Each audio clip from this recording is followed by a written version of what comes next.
פתרון תרגיל 273 מתוך מאגר השאלות גרסה 7.1. הנהלת המפעל החליטה על הקמת פס ייצור חדש. לצורך הפעלת פס הייצור נדרש לתכנן קו הזנה ללוח משנה שלו בהתחשב בנתונים הבאים. מאפייני העומס המרבי התלת מופעי של קו הייצור המוזן מהלוח הם 185 קילוואט, זה ההספק, והמקדם הספק שלו זה 0.91. הלוח יוזן באמצעות כבל רב גידי עם מוליכי נחושת ובידוד 90 מעלות צלזיוס. כבל ההזנה ללוח יונח על סולם כבלים בשכבה אחת עם 3 כבלים נוספים. המפתח שישמש להגנה על כבל ההזנה ללוח יוגן בפני זרם יתר על ידי נתיך. הטמפרטורה האופפת סביב הכבל היא 40 מעלות צלזיוס. והם שואלים מהו שטח החתך הכבל הנדרש להזנת הלוח של פס הייצור החדש, ומהו הזרם הנקוב של המפתח המתאים להגנה על הכבל בפני זרם העמסת יתר. אז יאללה, בואו נתחיל לרשום נתונים. אז העומס שלנו 185 קילוואט בקוסינוס פי של 0.91. והם רוצים כבל של 90 מעלות צלזיוס, רב גידי, מנחושת.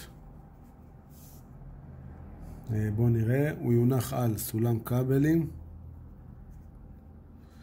עם עוד 3 כבלים בנוסף. אוקיי? אנחנו נגן עליו עם נתיך ו-40 מעלות צלזיוס טמפרטורה אופפת. אחלה. הם בעצם שואלים מה IN ושטח החתך. זה מה שהם רוצים שנמצא. זה הנתונים שלנו וזה מה שהם רוצים. אז בואו נתחיל קודם כל למצוא את הזרם העבודה, את IB. IB שווה ל-P לחלק לשורש 3 כפול UN כפול קוסינוס פי. אז זה 185,000 לחלק לשורש 3 כפול 400 כפול 0.91. בואו נחשב את זה. 185,000 שורש 3 כפול 400 כפול 0.91. קיבלנו זרם של 293 נגיד וחצי אמפר. אוקיי, מתוך זה עכשיו אנחנו צריכים למצוא את IN. IN אמרו שהוא נתיך. בשביל למצוא את הנתיך, אנחנו צריכים למצוא את הנתיך. הנתיכים באים בערכים קבועים בעצם. צריכים למצוא נתיך שהוא בערך קבוע, שהכי קרוב לזה ויהיה מעל זה.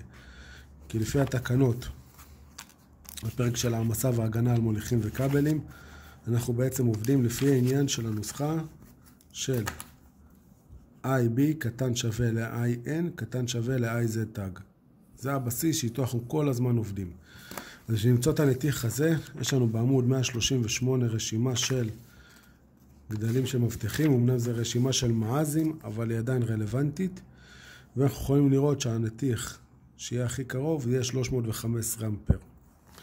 אז אנחנו נרשום ש-IN שווה ל-315 אמפר. אוקיי, כבר ענינו על הסעיף הראשון.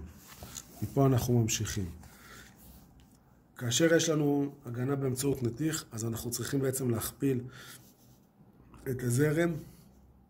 לא ניכנס לזה למה עכשיו, אבל צריך. ואז יש לנו את IZ שווה בעצם ל-IN כפול 1.1, כשזה נתיכים מתחת ל-25 אמפר זה 1.2, ו-25 אמפר ומעלה זה 1.1. אז זה 315 כפול 1.1.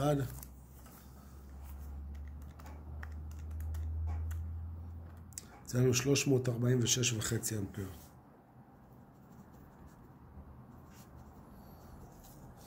אחלה. ומתקדמים הלאה. עכשיו עוברים בעצם להתחיל לבדוק את המקדמי תיקון שיש לנו ואת שיטת ההתקנה. אז שיטת ההתקנה אנחנו נפתח בפרק של העמסה והגנה על מוליכים וכבלים. הם רשמו לנו סולם כבלים, זה השיטה. אנחנו נחפש פה סולם כבלים, אמרו כבל רב גידי, על גבי סולם כבל עם שיטת התקנה TZ, ואמרו לנו שזה כבל עם בידוד של 90 מעלות, אז אנחנו נלך על טבלה 90.7.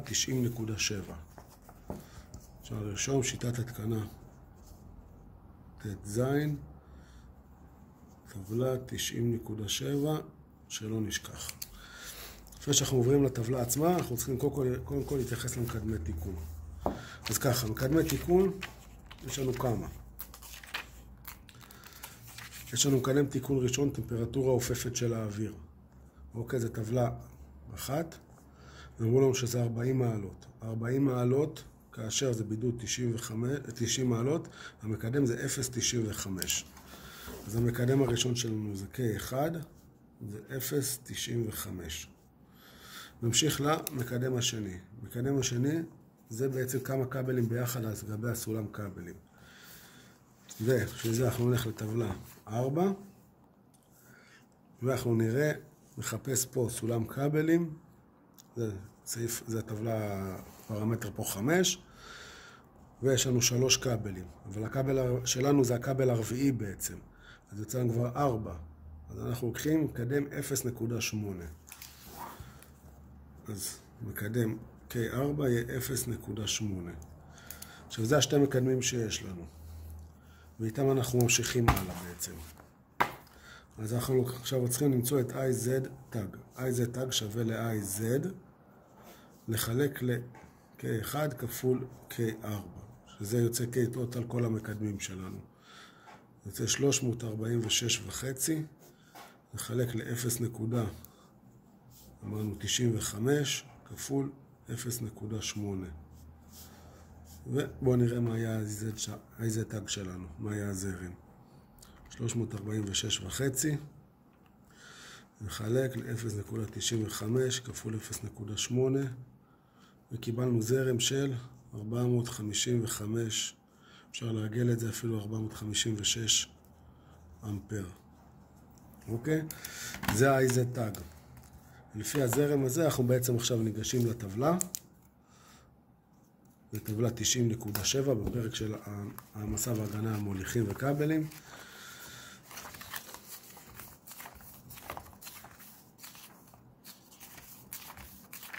טבלה 90.7, תלת מופעי, נחושת, ואנחנו נחפש פה עכשיו זרם של 456 אמפר. הזרם הקרוב, הכי קרוב לזה, והוא מעל זה, זה יהיה 516 אמפר. שטח החתך יהיה 240 ממ"ר. אז אנחנו נבחר שטח חתך של 240 ממ"ר, וזה נותן לנו זרם של 516 אמפר, זה מעל הזרם שקיבלנו ב-IZ tag ולכן זה גם תקין. זאת תהיה התשובה שלנו. ולפי זה, לפי התשובות שמופיעות, התשובה הנכונה היא תשובה מספר 4.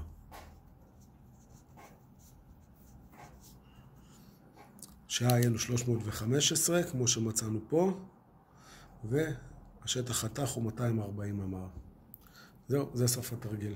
מקווה שנהנתם. אם כן, מוזמנים לשתף עם עוד חברים שלומדים, מוזמנים להיות עוקבים שלי, לרשום בתגובות מה שצריך ולעשות לייק. נתראה בסרטון הבא.